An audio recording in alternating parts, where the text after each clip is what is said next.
By the time most of you see this video, 3 days will have elapsed. Because yes, I was suspended again from Facebook. The first suspension, those of you who don't know, quick recap. A guy named Darren Kochanowski said that he raped my mother and that she enjoyed it. We were in the middle of a conversation on somebody else's thread. I asked him what he was in jail for. He had said, he had alluded that he was a criminal, said that he couldn't get a job because Obama hates America, and then said that he paid more in taxes than the average American. All during the whole time where he said he raped my mother and she enjoyed it. Turns out he was in jail for harassment. Big shock.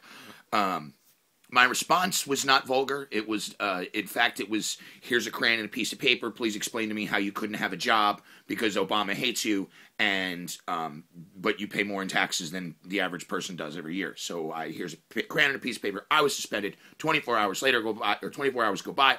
I get back on, and I find something offensive. It specifically mentions in the terms and conditions, or the community standards, that blood and gore, bodily harm, stuff like that isn't allowed on Facebook. There's a picture of 2 dead bodies with a caption above it, just tried to rob the liquor store at 87th and Loomis. Didn't go as planned, with a smirky emoticon and a bunch of hand clappy emoticons. Indefinite violation.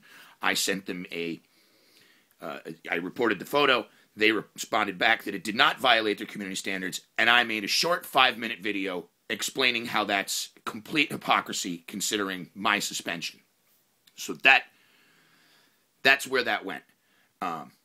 Everybody that saw the video thought it was hysterical. It's getting some hits on YouTube because I put it up there as well. And lo and behold, I come home last night and I log on to Facebook and I'm suspended for 3 days this time for that video.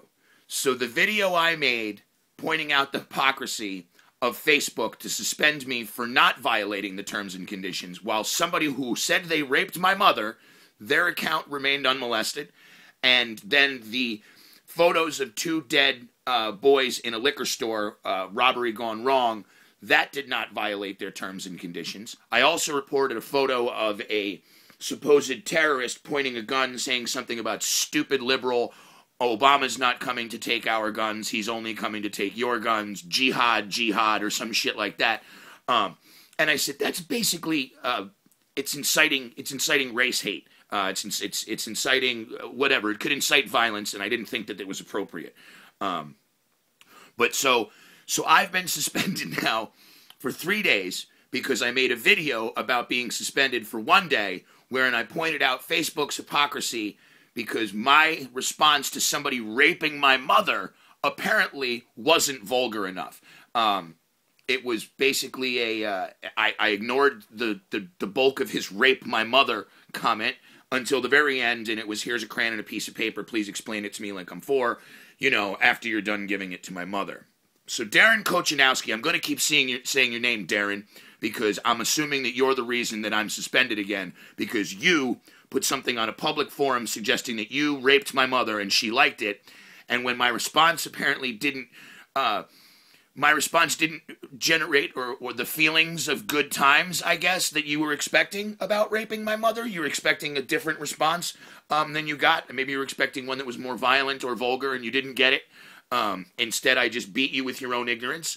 And now somehow you must know or blow somebody in the Facebook administration because I'm suspended again for that. I sent Darren a private message wherein I told him I was going to publicly name and shame him. I sent him a private message. I didn't have to send him that message, but I did. Just because I felt like letting him know that I was going to announce to the Facebook world the hypocrisy of Facebook for suspending me after he said he raped my mother. So there's that. There's 4.5 minutes of whatever. This is one of those things. I'm not going to let this go, Facebook. You're ultimately going to have to literally remove my First Amendment freedom of expression, which you've already done. My freedom of speech and my freedom of expression have been absolutely taken away from me. There are people on Facebook that if I wanted to contact right now, I can't, because I can't even contact people on my friends list in a private message. Now, you're taking away my rights, Facebook. My actual rights. We're going to have to talk about this. Keep it classy.